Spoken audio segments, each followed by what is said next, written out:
ti a palavra que será ministrada nessa noite. Quero declarar, Senhor, nossa dependência em ti. Senhor, nada podemos fazer sem a tua presença. Senhor, nada somos, nada, Senhor, podemos fazer se tu não estiver aqui, Senhor.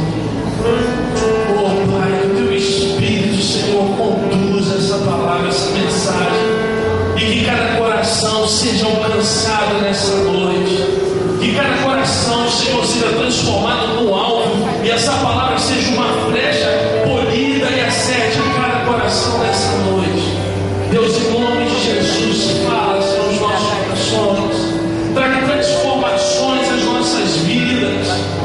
Somos dependentes de Ti, somos carentes da Tua glória, carentes da Tua presença, do Teu amor. Aleluia, aleluia. Isso, ainda com os olhos fechados. Aleluia, aleluia. Esse lugar, Tu és real. Vamos declarar isso ao Senhor. Tu és real. Vou me entregar totalmente.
determinação do apóstolo Ezequiel, ele está lá em Irajá. Hoje é um dia super atípico, né? Quarta-feira. Hoje não é dia de culto aqui, mas nós estamos cultuando ao Senhor hoje, porque amanhã nós não teremos culto na igreja. Amanhã nós vamos estar num curso de líderes para a liderança, que é o Lidere. Todo ano a gente tem lá em Irajá. Inclusive você é o nosso convidado. Você que é líder de algum departamento, é músico, ou simplesmente você tem um desejo de liderar, você sente que você tem um chamado, está aberto para você também. Você pode ir amanhã às 7h30 lá em Irajá, vai ser quinta, sexta e sábado. Amanhã às 7h30, sexta-feira 7h30 e 2h no sábado. E à noite no sábado vai ser aberto para toda a igreja. Vai ser um culto para estar encerrando esse lidério. Você é o nosso convidado. Eu tenho ido já há 3 anos. Tem sido muito bom, tem sido muito edificante. Eu tenho aprendido muito. Eu tenho crescido muito em Deus através dessas atividades. E por isso que o pastor Rogério não está aqui hoje. Queria que você abrisse a sua Bíblia em 1 Samuel, no capítulo 30. Eu vou trazer uma mensagem, queridos, que eu já ministrei ela 2 vezes. O pastor Rogério já ministrou algumas vezes. Diácono Rogério já ministrou algumas vezes. Apóstolo Ezequiel. Todo mundo já ministrou essa mensagem. Nós estamos no mês da família. Mês de maio é o mês voltado para a família. Mas como as datas comemorativas que a gente tem, todo dia é dia da família. Amém? Todo dia é dia de você viver a sua casa, a sua família, viver no seu lar. Eu tenho buscado, queridos, assim, um crescimento em Deus. Eu tenho buscado. Eu não tenho me conformado assim com a minha vida. Na verdade, nós precisamos estar cada vez mais conformados e buscando melhorar a todo instante. E num desses momentos de inconformidade na minha vida, inclusive na minha vida espiritual, eu decidi buscar mais ao Senhor. Eu decidi abrir mão de coisas para estar buscando a presença do Senhor.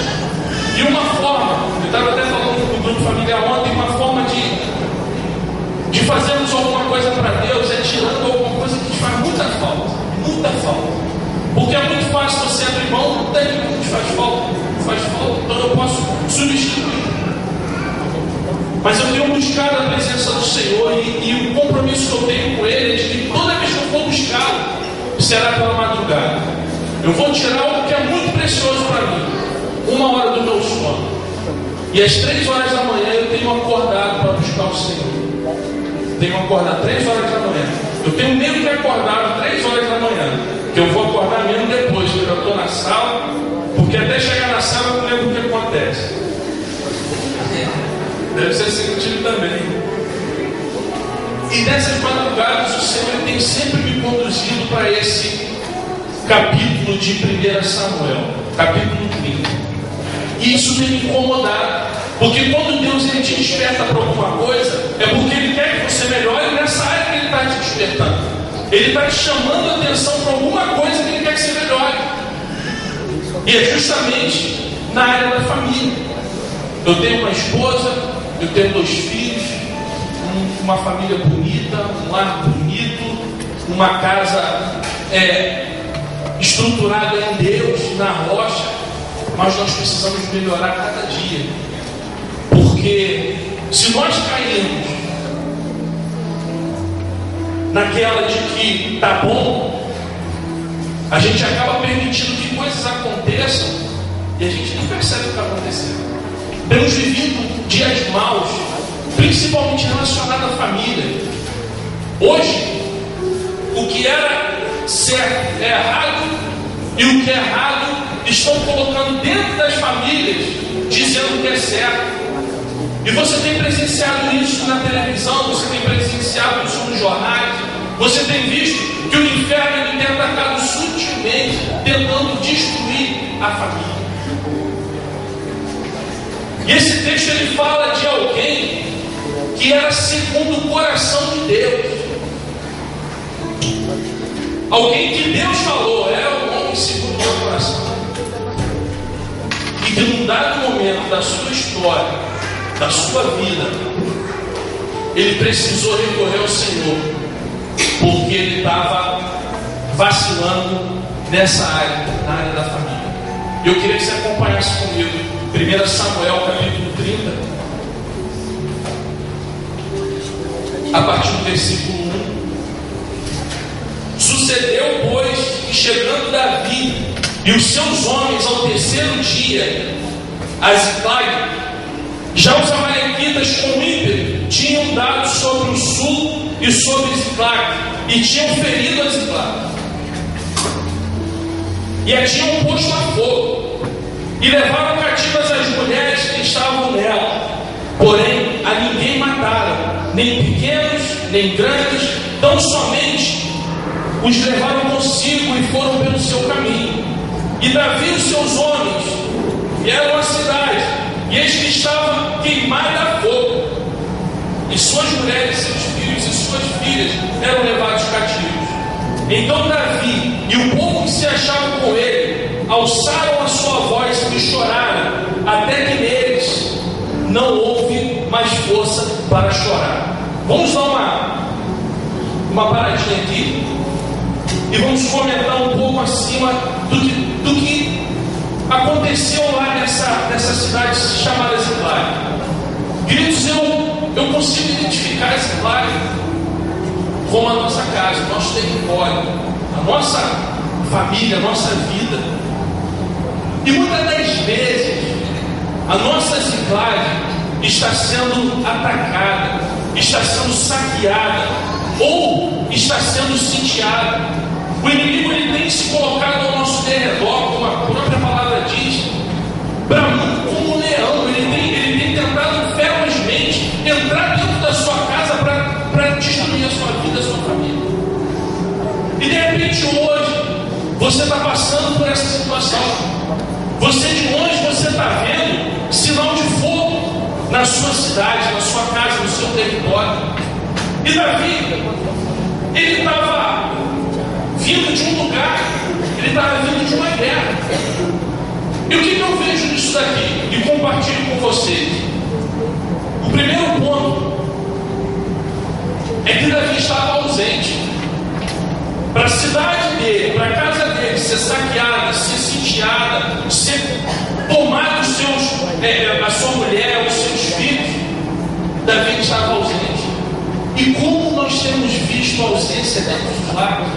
Pais, mães ausentes, pais que acham que se colocar o alimento na sua mesa, que se comprar roupa, se der os brinquedos que os filhos querem, já está suficiente. Eu já estou trabalhando, eu já estou enchendo a despensa da minha casa de alimento, o que quer mais de mim? Mães que por ausência dos pais erram também. Mas nessa noite eu quero chamar a tua atenção para que, se isso estiver acontecendo na tua Ziclag, você tome a mesma postura que Davi tomou. Você tome a mesma postura. Primeiro, reconhecer que você precisa ser ajudado pelo Senhor. Reconhecer que sem o Senhor a tua casa ela vai perecer. O segundo ponto que eu vejo nisso daqui é que Ziclag era um lugar provisório. A verdade é que Davi ele já tinha sido nomeado rei, instituído rei sobre Israel. Davi já era rei de Israel. Ele já tinha sido consagrado, já tinha sido separado, ele já tinha sido ungido rei de Israel. Só que Saul ainda não tinha morrido para que ele sucedesse, pegasse o trono, e nem queria largar o trono. Então Davi ele teve que se esconder nessa cidade para poupar a sua própria vida e a vida dos daqueles que estavam com ele. E uma coisa que eu entendi que o Espírito Santo começou a ministrar no meu coração relacionado a isso é que quando a gente está, como Davi estava, num lugar provisório, a gente peca com a segurança. a gente deixa a segurança a desejar. Eu creio, queridos, que Ziklag não tinha muros, Ziklag não tinha portões, e está vendo um homem tão bem sucedido nas suas guerras, nas suas batalhas, que provavelmente Davi foi para a guerra e levou todo mundo junto. Ele não deixou sentinelas, ele não deixou ninguém tomando conta da cidade, deixou apenas as mulheres e as crianças. Precisamos atentar para a segurança do nosso lar. Não estou falando de segurança física, de você sair de casa e olhar o portão para ver se está trancado, mas olhar e procurar saber o que tem entrado dentro da sua casa, o que tem entrado dentro das suas Ziklag. Será que o seu inimigo ele tem entrado para saquear a tua casa através da televisão, ou através da internet, ou através da ausência dos pais? Precisamos atentar para isso. Precisamos entender. A palavra de Deus diz que se o Senhor não guardar a casa, em vão vigia a sentinela. Se você, se eu, não estivermos atentos ao nosso lar, à nossa casa, ao cuidado dos nossos filhos, aqui nós temos deixado o cuidado dos nossos filhos. Nós temos deixado quem? Eu estou falando nós porque eu tenho 2 filhos, um de 13 anos e um de 4 anos, 2 idades críticas demais. Misericórdia. Um adolescente, 13 anos, e uma criança que se acha muito, com 4 anos. Surpreende a gente todo dia. Mas aqui nós temos deixado. Eu estava falando a respeito disso, Ana, que às vezes a gente pega o nosso filho de 4 anos e coloca sentado na frente da televisão, liga um desenho, Bruno fica aqui, porque mamãe e papai tem que fazer alguma coisa. E a gente deixa ele lá na televisão lá, porque a gente tem coisa para fazer. Não é? Nossa vida é corrida, a gente tem coisa a fazer. Só que nós precisamos estar atentos àquilo que está sendo colocado dentro da cabecinha dele. A nossa Ziklag, ela pode estar sendo atacada, ela pode estar sendo afrontada, ela pode estar sendo sitiada através de programas de televisão. Televisão é uma bênção, querido. Televisão é uma bênção. Inclusive, uma das atitudes que eu tomei de buscar na madrugada foi pela televisão. Estava eu e a minha esposa um dia desse daí vendo televisão, depois de um culto. Ela escolheu um filme para a gente ver. Fui eu que escolhi. E a gente estava envolvido naquele filme, vendo aquele filme. Daqui a pouco a gente foi olhar para a hora, era 3h30 da manhã, a gente estava vendo o filme.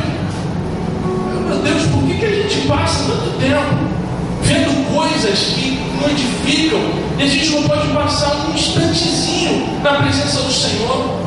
Se eu pude abrir mão de horas de sono vendo um programa de televisão, por que eu não posso passar 1 hora na presença do Senhor, meia hora na presença do Senhor, 1 minuto sequer na presença do Senhor, como a gente acabou de falar?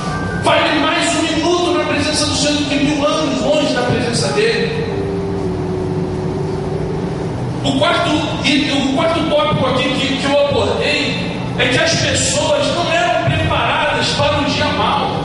Nós precisamos estar preparados para o dia mau, porque o dia mau ele chega em todo lugar, na casa de todo mundo, chega na sua casa, chega na minha casa. Quando eu tive o Pedro, com 1 ano e poucos meses, o dia mau chegou na minha casa, e o meu filho foi cometido de uma enfermidade incurável aos olhos dos homens. E o dia mau chegou na nossa casa e desestabilizou a minha e minha esposa. E o Senhor nos sustentou. Nós cremos no milagre. Nós sitiamos, nós cercamos a nossa Ziklag. Nós cumprimos a nossa casa de oração. E o milagre chegou. O milagre chegou aos 10 anos de idade. O meu filho foi diagnosticado. Ele foi, o médico deu alta para ele, porque disse que estava curado. Ele não sabia como, não sabia porquê. Mas nós sabíamos. Porque nós temos um Deus acima de todas as coisas. O quinto, no quarto tópico, eu queria que você abrisse a sua Bíblia em Salmo 23. Deixa lá, tá, queridos, aberto em 1 Samuel. Mas eu queria que você abrisse a sua Bíblia em Salmo 23, versículo 4. Salmo 23 você conhece até de cor.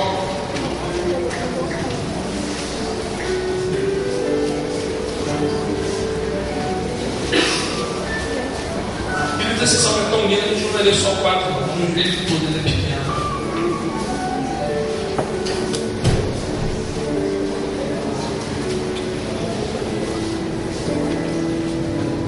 Queria que você lesse junto comigo. Todos acharam? Salmo 23? Eu espero, tá? É interessante e importante que você leia junto comigo. Todos acharam? Então vamos lá? O Senhor é o meu pastor, nada me faltará. Deitar-me faz verdes pastos. Guia-me mansamente às águas tranquilas. Refrigera a minha alma. Guia-me pela vereda da justiça, por amor do seu nome. Ainda que eu ande pelo vale da sombra da morte, não temerei mal algum, porque tu estás comigo. A tua vara e o teu cajado me consolam. Preparas uma mesa perante mim, na presença dos meus inimigos. Unges a minha cabeça com óleo, o meu cálice transborda. Certamente que a bondade e a misericórdia me seguirão todos os dias da minha vida, e habitarei na casa do Senhor por longos dias. É a tua palavra, queridos, é o que Deus ele quer para a tua vida hoje. Ó. Versículo 4: ainda que eu andasse pelo vale da sombra da morte. O dia mau ele pode chegar na tua casa como chegou na casa de Jó, mas o diabo ele não pode tocar na tua vida, na vida dos teus filhos. E se você voltar lá em 1 Samuel, no capítulo 30, estava aqui, ó, no versículo 2: e levaram cativo as mulheres que estavam nela, porém a ninguém mataram. O diabo ele pode estar sitiando a tua casa, o diabo ele pode estar sitiando o teu trabalho, mas ele não tem autorização para tocar na sua vida. Ele não tem autoridade para tocar no seu casamento. Ele não tem autoridade para tocar nos teus filhos. Ele não tem autoridade para tocar nas tuas finanças. É promessa, filhos, é promessa. Ele prometeu isso para Jó. Ele falou com o diabo: você pode até tocar nas coisas, mas nele você não toca. E nós temos essa aliança com o Senhor. O diabo ele não pode tocar na sua casa, não pode tocar. E eu quero que nessa noite você reivindique isso, porque muitas das vezes o diabo ele se levanta como um monstro muito feio, tentando te assustar. Mas você lembra ele dessa passagem, dessa palavra? Pode se levantar, você não pode me tocar. Você não pode me tocar. Você pode até amedrontar, você pode ficar rodando, você pode ficar bufando, você pode fazer o que você vai até cara feia, mas você não pode me tocar. Em nome de Jesus, queria que você abrisse também a Bíblia em Efésios 6. Efésios 6.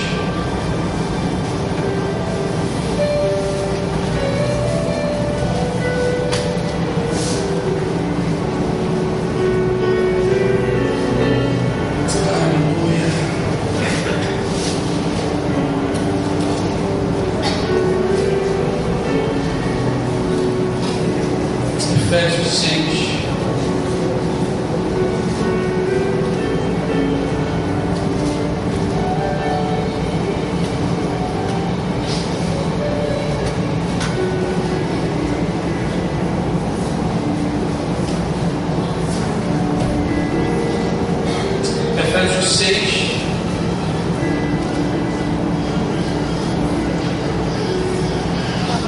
Versículo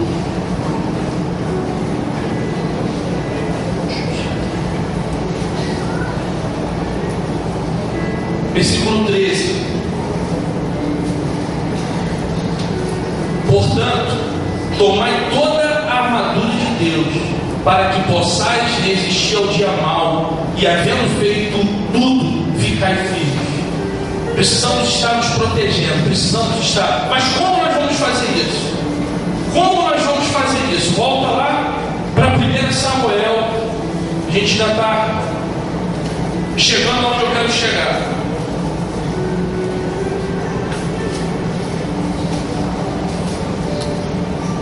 1 Samuel 30, no versículo 6.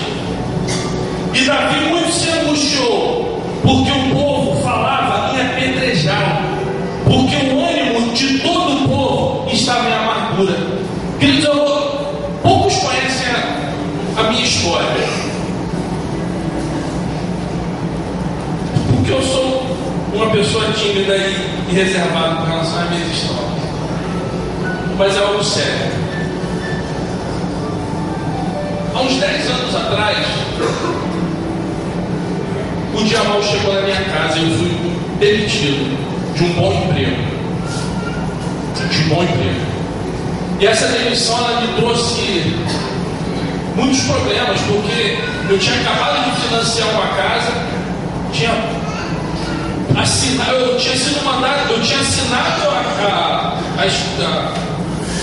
a escritura lá, o financiamento, e fui mandado embora. E eu tinha também um carro na época financiado. Então eu tinha por mês a minha despesa era alta devido a essas coisas. E eu fiquei durante longos meses desempregado. E um dia apareceu uma pontinha, uma luz no fim do túnel, uma entrevista de emprego. Não lembro nem o nome do lugar, mas era longe, eu não conhecia o lugar. 10 anos atrás não tinha GPS, não tinha Google, né, pra gente ir lá, Google Maps. Não tinha. E eu só tinha dinheiro. Na verdade, eu não tinha nem dinheiro para ir. Eu tinha gasolina no carro. E eu peguei o carro sem conhecer e fui para esse lugar. Lembro assim, como se fosse hoje, um tempo chuvoso. Peguei algumas referências com algumas pessoas e parti para lá. Cheguei lá, eu não fui aprovado nessa entrevista. Aí você imagina o que é você voltar para casa com uma notícia de que seria uma solução, de que seria algo assim importante para a tua família, você chegar com uma notícia negativa. Eu cheguei em casa triste, eu cheguei em casa amargurado, eu já tinha chorado dentro do carro, eu estava angustiado, eu não sabia como é que eu ia dar a notícia para a Ana. Pedro era muito pequeno. E quando eu cheguei em casa, eu lembro que a Ana estava fazendo um bolo na cozinha, estava ajeitando um bolo assim, de repente para comemorar a notícia, né? Emprego novo, bênção. Só que eu cheguei em casa e falei para ela, não consegui. Aí, queridos, eu me lembrei dessa passagem aqui. Quando Davi, que era o líder daquela cidade, ele chegou, ele se angustiou, ele chorou, ele se entristeceu, porque ele também havia perdido coisa. Ele também havia perdido família, ele também havia perdido filho. Quando ele viu, ele chorou, ele sentiu medo, ele sentiu angústia. Sabe o que aconteceu, querido? O povo começou a falar, vamos apedrejar Davi, vamos matar Davi. Por que Davi não colocou sentinela?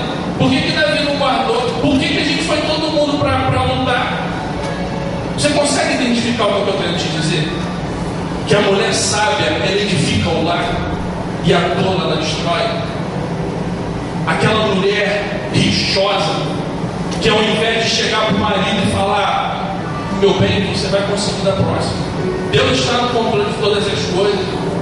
Ou imagina duas situações. Uma eu chegando em casa triste e a mulher chegar para mim e falar, porque você é um incompetente, você é um inútil, você não sabe cuidar da sua casa.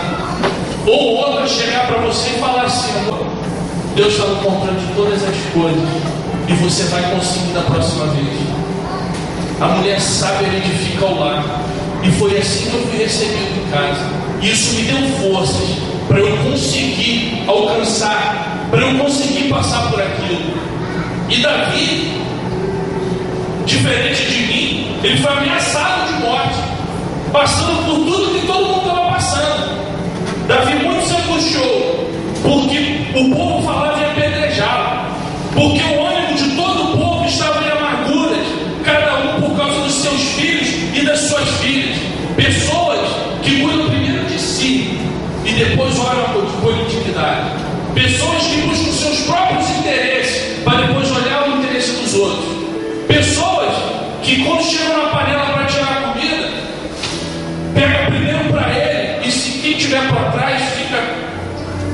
babando lá, sem comida. Eu me lembro quando eu era criancinha, lá em Saracuruna, em Barbacena, a casa da minha avó era muito povoada, gente. Meu Deus do céu, eram 12 filhos que ela teve, cada filho teve uma renca de filho, e muita gente, e era super animada. E havia esses problemas, porque os meus filhos primeiro chegavam, o que chegava primeiro na panela, catava o que era melhor e deixava o restante.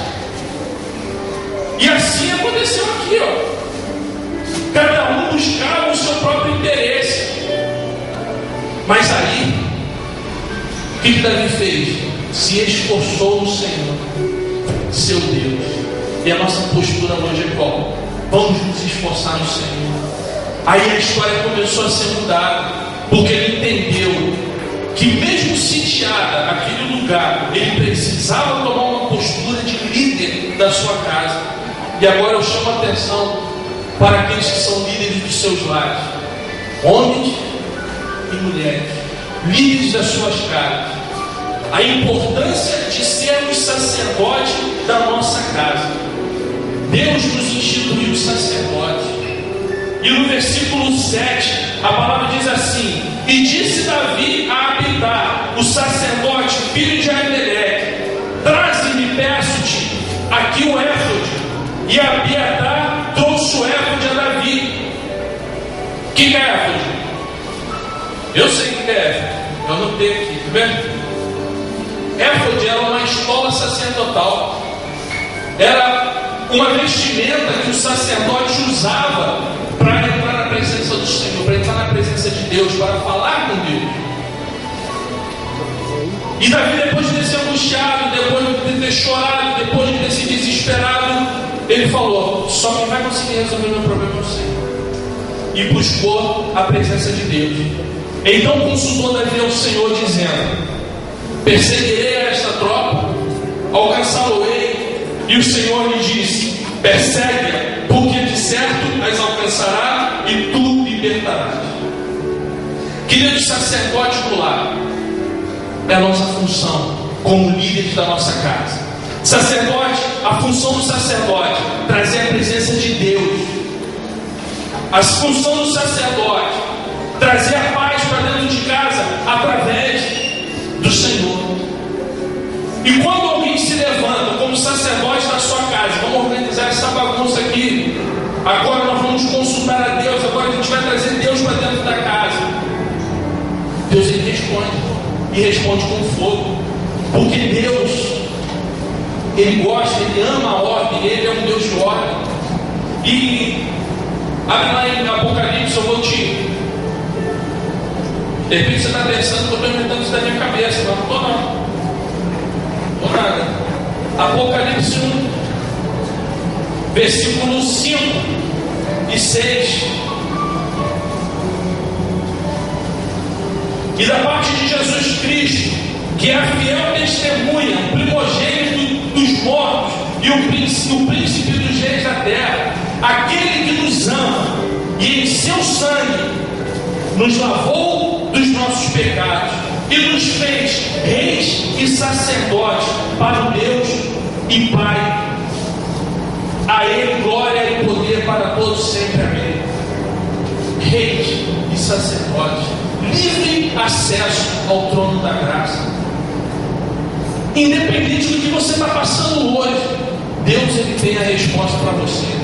Independente da sua situação, independente do que o médico falou, Deus, ele tem a resposta para você. Se você se levantar nessa noite como sacerdote, se você se levantar nessa noite como líder da sua casa, Deus, ele vai te responder. E vai te responder trazendo a solução para o seu problema. Deus, ele não vai te confundir, porque ele não é Deus de confusão. Ele vai trazer a solução para a sua casa, porque ele nos instituiu reis e sacerdotes. E antigamente, na época de Davi, ele tinha que botar um paramento, ele tinha que botar uma manta, ele tinha que botar a estola sacerdotal. Queridos, hoje nós temos livre acesso ao trono da graça. Se você se lançar aos pés do Senhor, ele vai dar solução para a tua casa, para os seus problemas. Eu tenho buscado isso do Senhor. Eu tenho falado, Senhor, o que eu quero para minha casa. O que eu quero para minha casa é definir uma eternidade para os meus filhos. O que eu quero para minha casa é definir a eternidade para os meus filhos. Homens e mulheres hoje têm tentado trazer beijos para os seus lares. Nós precisamos trabalhar, nós precisamos buscar o sustento. Estava até conversando com Deus hoje a respeito de Senhor, é duro. Mas lá em Adão, lá em Eva, o Senhor falou que nós teríamos que, através do nosso suor, do suor do nosso rosto, a gente buscar a provisão para o nosso lar. Mas mais importante do que isso, queridos, é o que você vai deixar para os teus filhos. O que você tem deixado para os teus filhos como poupança? O que você tem deixado para os teus filhos para o futuro? Você tem buscado deixar casa, carro, joias, dinheiro, caderneta de poupança? Você tem buscado deixar o que para os teus filhos? Eu falei lá em Xerém que se meu filho depender de mim, se meu filho achar que eu vou me matar e trabalhar para deixar uma vida boa para ele, está perdido. Está perdido. Porque eu vou deixar para ele a mesma coisa que meu pai deixou para mim. Eu vou deixar para ele a mesma coisa que meu avô deixou para mim. Uma riqueza que não tem preço. Uma riqueza que o dinheiro não pode comprar. Que o ouro é mais valioso do que todo o ouro do mundo. O meu pai me deixou Jesus. O meu pai me deixou um caráter. O meu pai me deixou ensinamentos. O meu pai me deixou uma estrada, um caminho. O meu pai me deixou exemplos. E o que nós precisamos deixar para os nossos filhos é isso. O que o meu pai plantou na minha vida, sabe onde eu vou colher? A eternidade.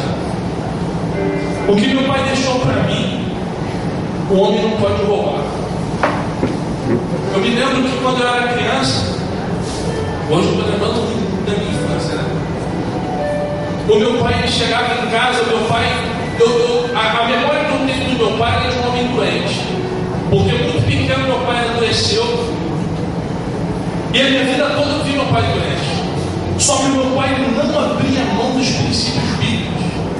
O meu pai não abria mão de estar na igreja, todos os estudos, todas as reuniões. O meu pai me dava exemplo. E ele, a gente mora em Saracuruna, o meu pai, ele teve derrame. E ele teve um lado do corpo dele que não funcionava perfeitamente. Mas ele ia para Caxias de trem, aquele trem, o trem Maria Fumaça, subia uma ladeira enorme para adorar o Senhor. E chegava domingo, uma vez por ano, com um prêmio, com um presente de aluno mais assíduo da escola bíblica dominical. Isso me inspirou, queridos, a seguir esse mesmo Deus. Isso me ensinou o que eu devo fazer pelos meus filhos. Isso me mostrou qual é a riqueza que eu tenho que deixar para os meus filhos quando eu também for. O que nós temos deixado para os nossos filhos como herança? O que você tem priorizado na sua vida? Você tem se matado de trabalhar para quando você morrer você deixar aí uma merreca para o teu filho? Ou você tem buscado ao Senhor? Você tem sido exemplo? Você tem buscado a face do Senhor? Teu filho tem te visto na igreja? A palavra de Deus diz que nós precisamos ensinar o menino o caminho que deve andar, para quando ele crescer e não se desviar desse caminho. E o que eu tenho buscado é isso. Eu quero que a sociedade nunca tenha que falar dos meus filhos. E se cada um de nós fizer a nossa parte, queridos, aí sim a gente vai ter um lugar para viver, um lugar. E se você fizer a tua parte, a tua casa vai ser a introdução do céu. Você vai viver na terra aquilo que nós vamos ver no céu um dia, paz dentro da nossa casa. Eu profetizo sobre a tua vida nessa noite, em nome de Jesus. Que você entenda que o que você precisa plantar na vida dos teus filhos é uma eternidade com Deus. Não plante ouro, não plante prata. isso a traça corrói, isso o ferrugem come, mas plante a presença do Senhor dentro da tua casa, dentro do seu lar, em nome de Jesus. Sacerdote, chega na tua casa, começa a mudar a história do teu lar, começa a mudar. Há pouco tempo atrás eu falei com a Ana, a gente está errando porque a gente não tem sentado ao redor da mesa como eu fazia antigamente com meus avós. Eu ia para casa da minha avó, aquela festa toda, mas a gente não abria mão de sentar à mesa para tomar café junto com a minha avó, almoçar com meu avô. Meu avô era muito ignorante, muito, extremamente. Meu avô era um nordestino bravo demais. Mas ele ensinava pra gente isso. Todo dia, 6 horas da tarde, a gente via sítio Pica-Pau Amarelo. E depois do sítio Pica-Pau Amarelo, 6 horas da tarde. Você tá rindo porque lembra, né? A gente fala que eu sou velho depois. 6 horas da tarde, ele mandava todo mundo entrar no quarto dele. A gente se ajoelhava em volta da cama e orava junto com ele. Todo dia que a gente estava na casa do meu avô, a gente sentava, a gente ajoelhava em volta da cama e a gente orava junto com meu avô. Isso ficou aqui, ó, cravado, guardado, impresso no meu coração. Isso eu vou levar a minha vida toda. Eu vou levar a minha vida toda. O que você tem deixado do teu filho? O que você tem guardado no coração do teu filho? Quando ele lembrar de você, ele vai lembrar do quê? Que você se colocasse de pé em nome de Jesus. Sacerdotes do Senhor. Sacerdotes do Senhor. Aleluia. Você vai chegar perto da sua casa, você não vai ver mais fumaça. Você não vai ver mais fumaça. Se você ver fumaça, vai ser de churrasco. Te esperando. Churrascão para comemorar o seu aniversário, para comemorar a sua vitória. Fumaça de desolação, fumaça de tristeza, nunca mais na sua vida. Você só vai ter motivos para se alegrar na presença do Senhor. Você entende? Hoje Deus está mudando a sua história. Hoje Deus está te dando esse milagre nas tuas mãos. Hoje Deus está te mostrando o caminho para você restaurar a sua casa. Em nome de Jesus. Em nome de Jesus. Eu queria fazer algo nessa noite. Queria te convidar. Você que estava com as suas enclaves sitiadas, você que estava com as suas enclaves, a sua casa assolada, a vir aqui à frente.